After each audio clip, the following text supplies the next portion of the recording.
Welcome. If this is your first time here, I am Amara of Kilishi Imperio, and today I am going to be taking you through how to build a profitable Kilishi business in 2025. The Kilishi business, of course, works as the perfect side hustle that you can blend anything with comfortably and still make your money by the side. Now, a little background story of who I am. I am a freelancer. I am a soon-to-be mom.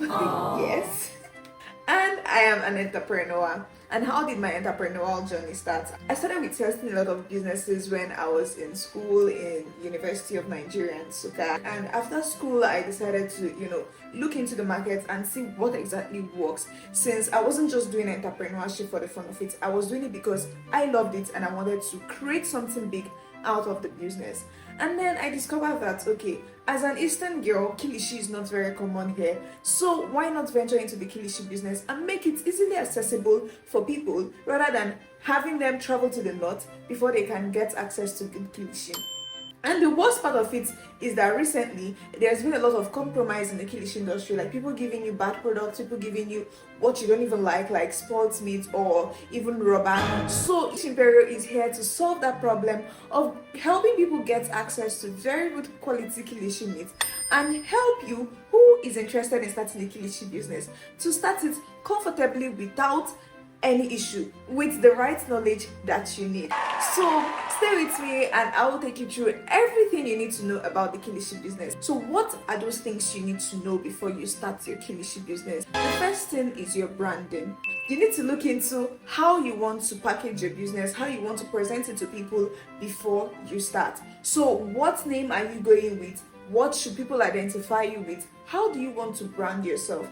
Basically, you need to get that figured out before you start.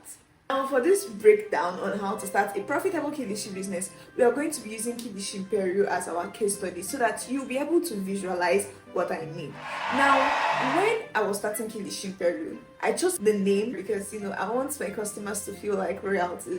Yes! We're building a Kilishi empire, basically. We want to bring in people who trust us and who we can serve comfortably while solving the problems in the Kilishi market, right? So yes, that was what engineered the name. So what is your motivation? What is motivating your brand name? That is very important. What social media platforms did we want to go into? We started with Facebook and Instagram at that time before we progressed to TikTok, and now we have a LinkedIn page, and we are also building our website, right? But we're able to start with what we could manage. That is, of course, what you should consider when you're starting a Kilishi business.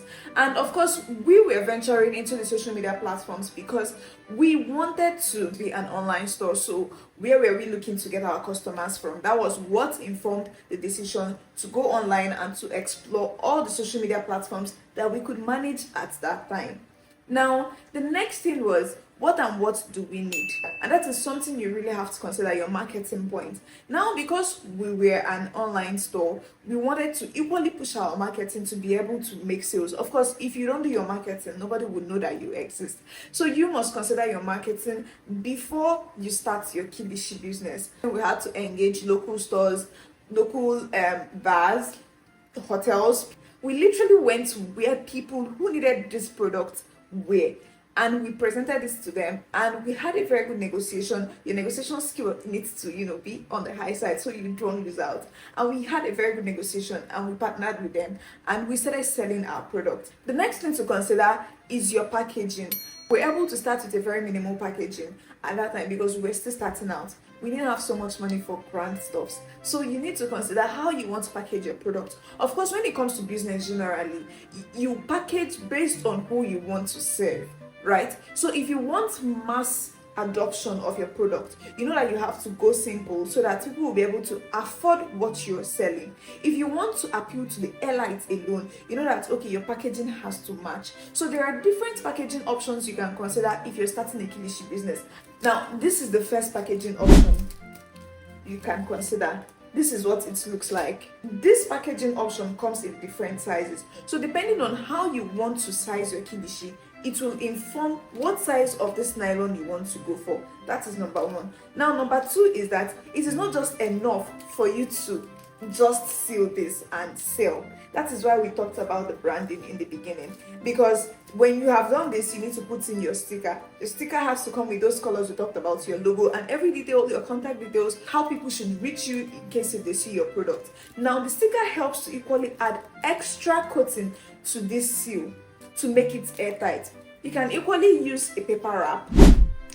This time around for Kilishi Imperio, we had to introduce the paper wrap because we wanted to be eco-friendly, and not just that, we wanted to still give that touch of, okay, people buy suyas on papers, so why don't we wrap on papers as well, but something classy. So this one comes with your branding, and you can wrap and seal with a sticker as well to maintain it and make it airtight. You equally have this option to use a pouch. This one is easy to seal. You can just cover it and air will not pass through, air will not enter into your kilishi. It has to come with the branding as well, so that people will identify your product when they see it.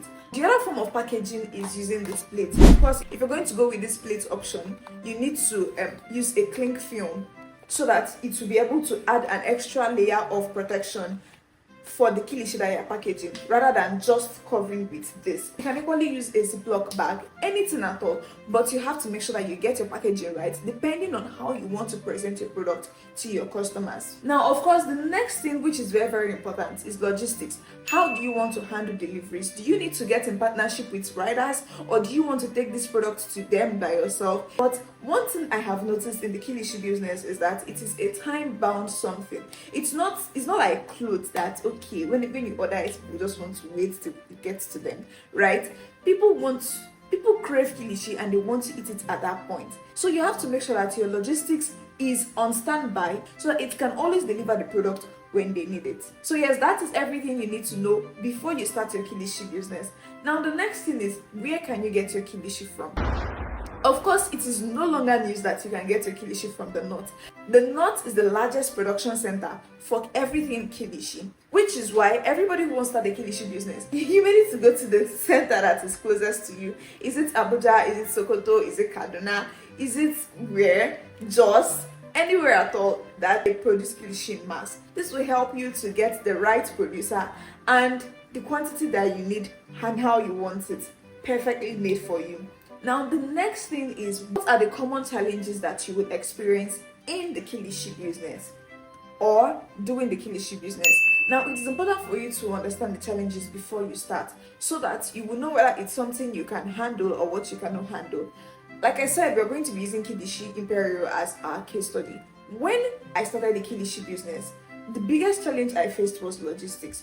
Now it is one thing for you to have a producer in the north bringing this kilishi to you. It is another thing to manage the logistics, which was a very big issue, because sometimes these people call you very early in the morning, as early as 5 a.m. You're already running out to go and meet them, and it is risky. It is not sustainable at all. Now, how do we address this logistics problem? It is why we now are coming in to supply this kilishi to you at ease. Now, all you have to do is to tell Kilishi Imperio how you want your kilishi to be delivered to you, and to be delivered to you where you can easily go and pick it up and start your business. Now, the next challenge is the packaging. Sometimes, depending on the cost of your packaging, you might be running on loss for the first few phases of your business if you know what you're doing before you can finally start to float and scale. So don't overburden yourself with doing a grand packaging when you're just starting out your kilishi business. And the third thing is accountability. And accountability was something I really battled with when I was starting, because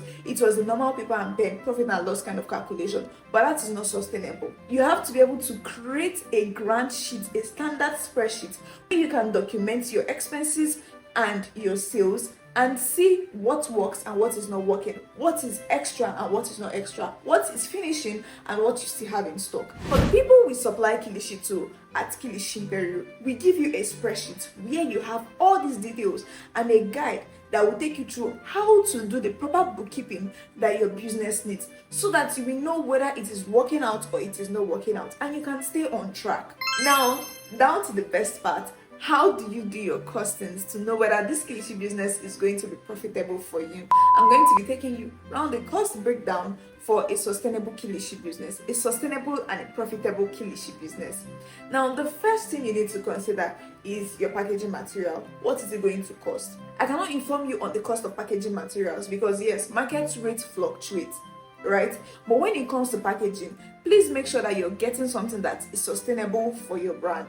By taking good photos and making good videos of your product, it will still appeal to the customers. Don't just do anything shabby. Now, when it comes to purchasing your kilishi, ideally, if you're starting a kilishi business or even any business at all, it makes sense that you work with bulk purchases. Why? Because it will help you to save cost. Of course, it is no news that when it is in bulk, it is cheaper, right? So I would encourage you to start your kilishi business with 1 kg of kilishi, because no, it can be a good start, but it is not sustainable. Let's say, for example, that you're starting with 1 kg of kilishi.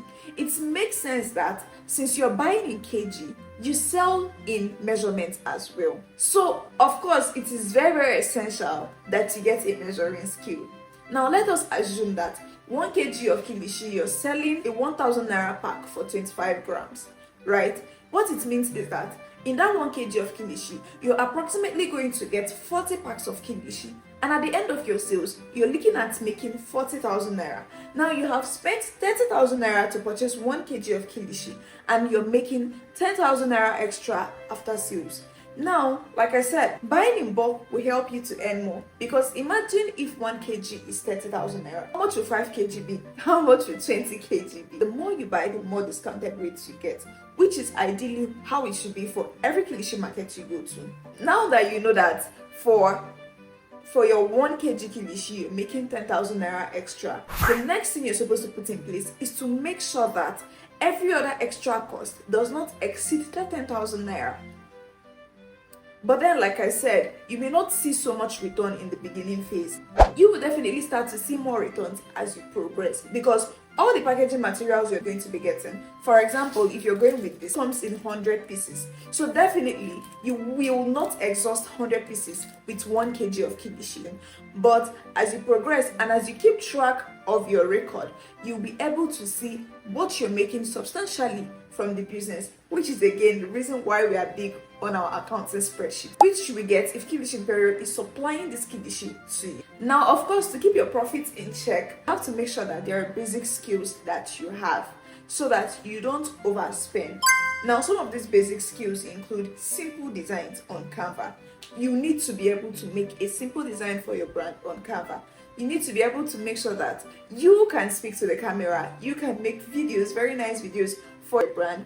When you open your social media channels, you need to make sure that you can equally manage the social media channel that you're opening. And like I said, you have to have a very good negotiation skill, because the good part about the kilishi business is that it positions you as a supplier.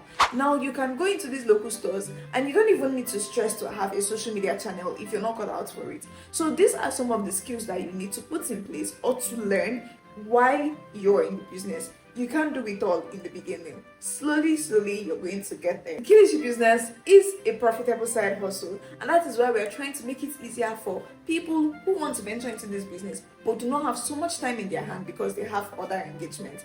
That being said, if you're not ready or if you don't have what it takes, if you're not disposed to start this business from scratch by yourself, Kilishi Imperio equally offers bundle packs that you can resell at ease. We do the sourcing of the meat, the measurement, and the packaging, and then we send it to you. And all you have to do is just to sell and make your profit. The good thing about this option is that it helps you to visualize, it helps you to gain first-hand experience before you dive straight into starting your own business. But of course, it all depends on if you're cut out to start a business on the go. If you're not cut out for it, you can definitely go for this option. So yes, that is it. I hope I was very exhaustive in my walkthrough on how you can start this profitable business.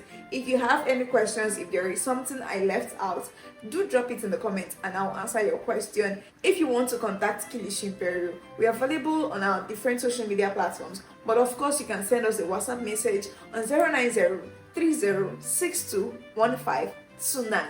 Kilishi Imperio, day for you.